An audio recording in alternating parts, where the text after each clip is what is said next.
दोस्तों, नरेंद्र मोदी के ही मंत्री रहे, नरेंद्र मोदी की सरकार में उनके साथ रहे और कभी करीबी रहे आरके सिंह सीधे सीधे डिग्री मांग रहे हैं। वो कह रहे हैं कि भाई डिग्री दिखाइए, डिग्री दिखाने में क्या दिक्कत है, सर्टिफिकेट दिखाने में क्या दिक्कत हो रही है। असल में दोस्तों, आरके सिंह ने इस वक्त बिहार में भारतीय जनता पार्टी का बीपी बढ़ा दिया है, भारतीय जनता पार्टी की टेंशन बढ़ा दी है। प्रशांत किशोर, जिन्होंने जनसुराज पार्टी की स्थापना की, उन्होंने खुलासा किया कि सम्राट चौधरी जो है वो 7वीं फेल है, सम्राट चौधरी के पास जो डिग्री है वो फर्जी है। जब उन्होंने ये आरोप लगाए तो पूरे बिहार में हंगामा मच गया। लेकिन आरके सिंह का ये कहना है कि अगर इन आरोपों में सच्चाई नहीं है, अगर ये आरोप झूठे हैं, तो सम्राट चौधरी को अपनी डिग्री दिखाने में कौन सी परेशानी आ रही है। वो अपनी डिग्री, अपने सर्टिफिकेट सार्वजनिक करें और बताएं। लेकिन अगर वो ऐसा नहीं करते हैं तो लोगों को इस बात का संदेह होता है और वो संदेह बढ़ता है कि कहीं ना कहीं प्रशांत किशोर के आरोपों में सच्चाई है। आरके सिंह क्या कुछ कह रहे हैं, कैसे बिहार में भारतीय जनता पार्टी की पोल खोल रहे हैं, किस तरीके से वो घेर रहे हैं, आप भी सुनिए। बिहार के लोग इन भ्रष्ट लोगों को बर्दाश्त नहीं करेंगे, उनको उखाड़ फेंकेंगे।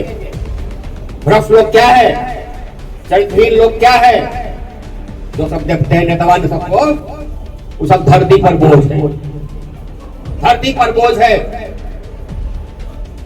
कोई काम नहीं कर सकता है इसलिए कि पढ़ा लिखा नहीं है, कम पढ़ा लिखा है। अगर मंत्री बनता है तो मंत्रालय में कुछ नहीं कर सकता है, खाली दस्तखत करता है, काम पदाधिकारी करता है।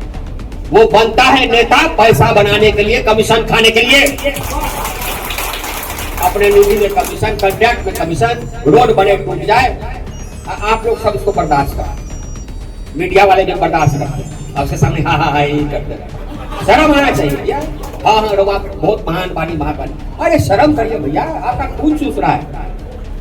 अंचल अधिकारी पैसा देके पोस्टिंग पर आता है और आपसे 2 लाख लेता है, कहते हैं बहुत भ्रष्टाचार। लेकिन दोस्तों, ऐसा नहीं है कि आरके सिंह सिर्फ सम्राट चौधरी पर हमलावर हैं।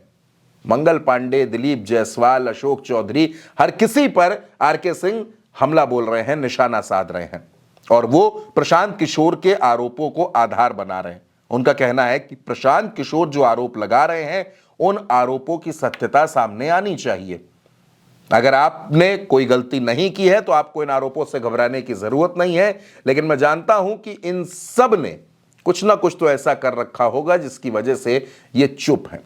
आरके सिंह बिल्कुल धारा प्रवाह तरीके से हमला बोल रहे हैं। इतने आक्रामक अंदाज में उन्होंने भारतीय जनता पार्टी को और भारतीय जनता पार्टी के तमाम नेताओं को घेर लिया है जिसकी उम्मीद किसी को नहीं थी। ये आरोप अगर आरजेडी कांग्रेस के नेता लगाते तो बात समझ में आती है कि पॉलिटिकली मोटिवेटेड आरोप हो सकते थे, हंगामा मचाने की कोशिश हो सकती है क्योंकि चुनावी माहौल चल रहा है। लेकिन अपने ही नेता, और वो नेता जो सरकार में मंत्री रहे, 2-2 बार के सांसद रहे, बड़े करीबी रहे, वही हमला बोल रहे हैं, वही निशाना साध रहे हैं। तो सवाल उठता है कि आखिर क्या भारतीय जनता पार्टी में बिहार में सब कुछ ठीक नहीं चल रहा है और आरके सिंह इतने बगावती क्यों हो रहे हैं, क्यों सीधे सीधे डिग्री पूछ रहे हैं, डिग्री मांग रहे हैं। इस पर आप क्या सोचते हैं? आप अपनी राय कमेंट बॉक्स में हमें जरूर बताइएगा और उल्टा चश्मा यूसी को सब्सक्राइब करना बिल्कुल मत भूलिएगा। नमस्कार।